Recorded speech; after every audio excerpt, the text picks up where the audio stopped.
नमस्कार मेरे सभी प्यारे साथियों को। आशा करता हूँ कि आप सभी ठीक होंगे। हमारी 6 और 7th क्लास की जियोग्राफी कंप्लीट हो चुकी है। आज से हम अपनी 8th क्लास की जियोग्राफी स्टार्ट करते हैं। ठीक है, जो आपके आने वाले सीटेट में बहुत ही हेल्पफुल होगी। ठीक है, और आज हमारा फर्स्ट चैप्टर संसाधन। संसाधन क्या होते हैं? जो भी आसपास हमारी चीज़ होती है, जो हमारे दैनिक यूज में हमारे काम आती है, उसको हम संसाधन कहते हैं। ठीक है, इसके 3 प्रकार होते हैं, जैसे प्राकृतिक, मानव निर्मित और मानव में वर्गित। प्राकृतिक भाई जो हमें उस पर कुछ भी नहीं करना पड़े, हम ऐसे कैसे उसको यूज में ला सके, जैसे सूर्य की ऊर्जा भाई, पानी हो गया। ठीक है, मानव निर्मित जिसको मानव निर्माण करता है, जिसका मानव बनाता है। ठीक है, चलो अब इसके आगे हम भाई इनके ही हैं फिर नवीकरणीय और अनवीकरणीय पार्ट। नवीकरणीय वो होते हैं भाई जिनको दोबारा से कुछ साल बाद दोबारा रिकवरी किया जा सकता है, और अनवीकरणीय होते हैं जिनको कई लाखों करोड़ों साल लग जाते हैं रिकवर करने में। ठीक है, फिर इसके बाद हम पढ़ेंगे संसाधन संरक्षण की, संसाधनों को कैसे बचाया जाए। ठीक है भाई, चलो स्टार्ट करते हैं हम। अब अपना फर्स्ट चैप्टर है जो संसाधन। मोना और राजू अपना घर साफ करने में अम्मी की मदद कर रहे थे। इन सभी चीज़ों को देखे, कपड़े, बर्तन, अनाज, कंधा, शहद की बोतल, किताब, इनमें से प्रत्येक उपयोगी है। मोना ने कहा, इसलिए महत्वपूर्ण है। अम्मा ने कहा, यह संसाधन है। संसाधन क्या है? अम्मा से राजू ने प्रश्न पूछा भाई। ठीक है, अम्मा ने बताया, प्रत्येक वस्तु जिसका उपयोग आवश्यकता को पूरा करने के लिए किया जा सकता है वह संसाधन है। ठीक है भाई, जिसको भी हम अपनी आवश्यकता के पूरा करने के लिए यूज में लाते हैं। अपने चारों ओर देखिए और निरीक्षण कीजिए। आप संसाधनों के विविध प्रकार को पहचानने में सक्षम होंगे। आप प्यास लगने पर जो जल पीते हैं, आप अपने घर में जिस विद्युत का उपयोग करते हैं, स्कूल से घर पहुंचने के लिए उपयोग किया गया रिक्शा, पाठ्यपुस्तक जिसका उपयोग अध्ययन के लिए करते हैं, ये सभी संसाधन हैं। आपके पिता ने आपके लिए नाश्ता तैयार किया है, उन्होंने जिन ताज़ी सब्जियों का उपयोग किया वो भी एक संसाधन है। ठीक है, चलो आगे। जल, विद्युत, रिक्शा, सब्जी और पाठ्यपुस्तक सभी में कुछ एक जैसा है। उनमें से सभी वस्तुओं का उपयोग आपके द्वारा किया गया है, इसलिए वे उपयोगी हैं। एक वस्तु अथवा पदार्थ की उपयोगिता, उसकी प्रयोज्यता उसे एक संसाधन कहलाती है, मतलब उसका प्रयोग करना उसे संसाधन कहलाता है। ठीक है, राजू अब जानना चाहता है कि कोई भी वस्तु संसाधन कैसे बनती है। अम्मा ने बच्चे को बताया, वस्तुएं उस समय संसाधन बनती है जब उनका कोई मूल्य होता है। मूल्य का मतलब ये नहीं अमाउंट, मूल्य का मतलब होता है महत्व, कि उनका कैसे महत्व होता है। ठीक है, इसका प्रयोग अथवा उपयोग इसे मूल्य प्रदान करते हैं। सभी संसाधन मूल्यवान होते हैं। अम्मा ने कहा, मूल्य का अर्थ महत्व होता है। ठीक है, ये मैंने बताया था। कुछ संसाधनों का आर्थिक मूल्य होता है जबकि कुछ संसाधनों का आर्थिक मूल्य नहीं होता। उदाहरण, धातुओं का आर्थिक मूल्य होता है लेकिन एक मनोरम भूदृश्य का आर्थिक मूल्य नहीं होता। ठीक है, जब ये प्रकृति की सुंदरता को देख, परंतु ये दोनों संसाधन महत्वपूर्ण हैं और मनुष्य की आवश्यकताओं को पूरा करते हैं। चलो आगे।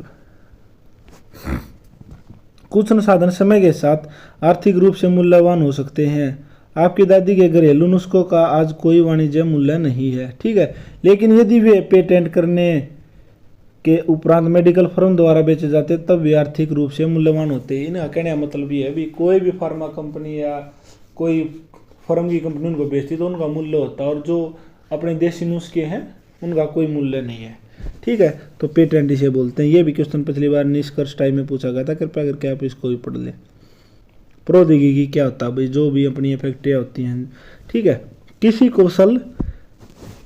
कौशल करने अथवा वस्तु बनाने में नवीनतम ज्ञान का अनुपयोग प्रौद्योगिकी है। ठीक है, अभी समय और प्रौद्योगिकी दो महत्वपूर्ण कारक हैं जो पदार्थ को संसाधन में परिवर्तित कर सकते हैं। दोनों लोगों की आवश्यकताओं से संबंधित है।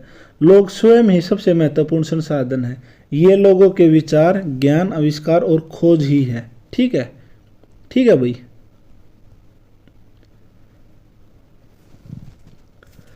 जो अधिक संसाधनों की रचना करते हैं। प्रत्येक खोज अथवा आविष्कार से बहुत से अन्य खोज एवं आविष्कार होते हैं। आग की खोज से खाना पकाने की पत्ती, जो भी आग की खोज उससे हम खाना पका पाए। पहिए की खोज से भी हम परिवहन यातायात को बढ़ावा दे पाए। ठीक है, चलो आगे। अब हमारा संसाधन के प्रकार, ये इंपॉर्टेंट है भाई, ये आपसे पूछा जाता है भाई कि प्राकृतिक संसाधन कौन से हैं, ठीक है, मानव निर्मित कौन से और मानव वर्गीकृत। तो आगे चलो भाई, हमारा सबसे पहला प्राकृतिक संसाधन, वे संसाधन जो हमारे जो के तो यूज में आ जाएं, ज़्यादा उनमें संशोधन ना करना पड़े, वो प्राकृतिक संसाधन कहलाते हैं। ठीक है, जैसे जल, झीलों का जल, मृदा और खनिज सभी प्राकृतिक संसाधन हैं। इन संसाधनों में से बहुत से प्रकृति के निःशुल्क उपहार हैं और सीधे ही उपयोग में लाए जा सकते हैं। कुछ परिस्थितियों में प्राकृतिक संसाधन का सबसे अच्छे तरह उपयोग करने के लिए औजारों और प्रौद्योगिकी की आवश्यकता होती है। प्राकृतिक संसाधनों को विस्तृत रूप से नवीकरणीय और अनवीकरणीय संसाधनों में बदला जाता है। ठीक है, अनवीकरणीय संसाधन वे संसाधन, अनवीकरण संसाधन वो होते हैं जो कि कुछ समय बाद उनको दोबारा से रिसाइकिल किया जाए, और अनवीकरणीय संसाधन वो होते हैं जिनको रिसाइकिल नहीं किया जाए, या किया जाए तो उनको रिसाइकिल करने में ज़्यादा समय लगे, कई लाखों करोड़ों वर्ष। ठीक है, और नवीकरणीय वो होते हैं जिनको कम समय में रिसाइकिल किया जा सके। ठीक है, तो इसके कुछ एग्जाम्पल हैं भाई, आप देख लीजिए, जैसे सौर, पवन, सॉरी भाई, नवीकरणीय संसाधन के एग्जाम्पल हैं, आप देख लीजिए, ये हैं जैसे सौर और पवन। लेकिन फिर भी कुछ अनवीकरणीय संसाधनों जैसे जल, मृदा और वन का लापरवाही से किया गया उपयोग उनके भंडारण को प्रभावित कर रहा है। ठीक है भाई, इनका जो लापरवाही से हम प्रयोग करते नहीं है, इनके भंडारण को प्रभावित कर रहा है। फिर अनवीकरणीय संसाधन वे हैं जिन्हें दोबारा से रिसाइकिल करने में ज़्यादा समय लगता है। ठीक है, तो ये हमारे कोयला, पेट्रोलियम तथा प्राकृतिक गैस, इसके कुछ उदाहरण हैं। ठीक है, आगे चलिए भाई। प्राकृतिक संसाधनों का वितरण भूभाग, जलवायु, ऊंचाई जैसे अनेक भौतिक कारकों पर निर्भर करता है। पृथ्वी पर इन कारकों में विभिन्नता होने के कारण संसाधन का वितरण असमान है। साधन का भंडारण क्या होता है कि उपलब्धता, हमारे पास कितनी उपलब्धता है संसाधनों की। ठीक है, मानव निर्मित संसाधन, मानव निर्मित संसाधन होते थे जिनको व्यक्तियों के द्वारा बनाया जाता है, जैसे कोई भी इमारत हो गया, कोई कार हो गया, कोई गाड़ी होगी। ठीक है, लोह ऐसे उस समय तक संसाधन नहीं था जब तक लोगों ने उससे लोहा बनाना नहीं सीखा था। लोग प्राकृतिक संसाधनों का उपयोग पुल, सड़क, मशीन और वाहन बनाने में करते हैं, जो मानव निर्मित संसाधन के नाम से जाने जाते हैं। ठीक है, किस में करते हैं भाई? मशीन, वाहन, सड़क इत्यादि बनाने में। इसलिए हम जैसे लोग प्राकृतिक संसाधनों का उपयोग करके मानव निर्मित संसाधन बनाते हैं। ठीक है, प्राकृतिक साधनों का यूज करके बनाते हैं। ठीक है, अब मानव संसाधन, लोग और अधिक संसाधन बनाने के लिए प्रकृति का सबसे अच्छा उपयोग तभी कर सकते हैं जब उनके पास ऐसा करने का ज्ञान और कौशल हो। और वो कैसे आएगा भाई? उनको पढ़ लिखने से आएगा। ठीक है, प्रौद्योगिकी उपलब्ध हो, इसलिए मनुष्य एक विशिष्ट प्रकार का संसाधन है। अतः लोग मानव संसाधन है। शिक्षा और स्वास्थ्य लोगों को बहुमूल्य संसाधन बनाने में मदद करते हैं। अधिक संसाधनों के निर्माण में समर्थ होने के लिए लोगों के कौशल में सुधार करना मानव संसाधन विकास कहलाता है। ठीक है भाई, उनके जो पढ़ाई लिखाई है इसमें सुधार करना। अब आता हमारा संसाधन संरक्षण की, संसाधनों को कैसे बचाया जाए और अपने आने वाली पीढ़ी के लिए कैसे उसको सेव रखा जाए। मोना ने एक बुरा सपना देखा। उस सपने में उसने देखा कि चारों तरफ हड्डियाँ हैं, कोई हरा भरा घास नहीं है। तो उसने अपनी मम्मी से पूछा, तो उसकी मम्मी ने बोला हाँ भाई ऐसा हो सकता है। वो इसलिए हो सकता है क्योंकि हम अगर जो पृथ्वी का संतुलन है इसको अगर हम अपने अनुसार ज़्यादा डालेंगे या इसको ख़राब कर देंगे ना, तो फिर ये हमारे लिए भी हार्मफुल होगा। तो हमें ज़्यादा पेड़ पौधे नहीं काटने चाहिए। अच्छा भाई, ज़्यादा जल को भी वेस्ट नहीं करना चाहिए। तो इसलिए हमें संतुलन को बने रहने देना चाहिए। संसाधनों का सतर्कतापूर्ण उपयोग करना और उन्हें नवीकरणीय के लिए समय देना संसाधन संरक्षण कहलाता है। ठीक है, उन्हें संसाधनों का उपयोग करने की आवश्यकता और भविष्य के लिए उनके संरक्षण में संतुलन बनाए रखना सतत पोषणीय विकास कहलाता है। ठीक है, उनका संतुलन बनाए रखना मेन बात ये है भाई।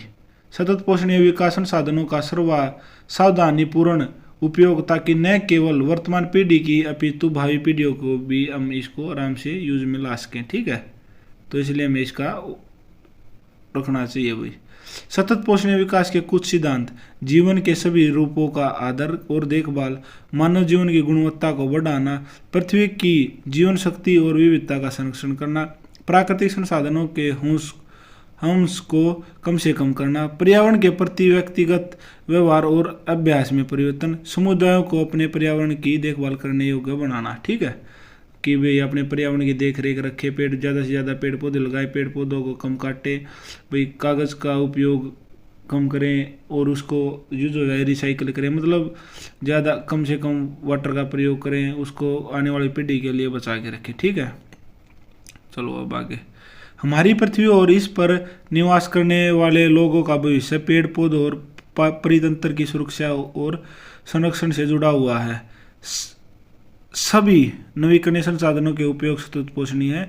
पृथ्वी पर जीवन की विविधता संरक्षित की जाए और प्राकृतिक पर्यावरण तंत्र की हानि को कम से कम किया जाए। ठीक है, चलो भैया अब हम इसके क्वेश्चन आंसर करते हैं।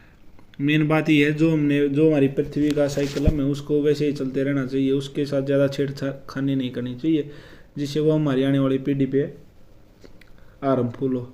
ठीक है, जिससे उनको आगे तकलीफ देखनी पड़े। ठीक है, चलो भैया हम इसके क्वेश्चन आंसर करते हैं।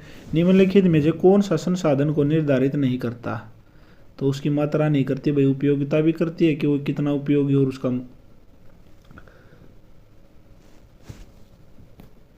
उसकी उपयोगिता भी करती है और उसका मूल्य भी करता है। ठीक है, निम्नलिखित में से कौन सा मानव निर्मित संसाधन है?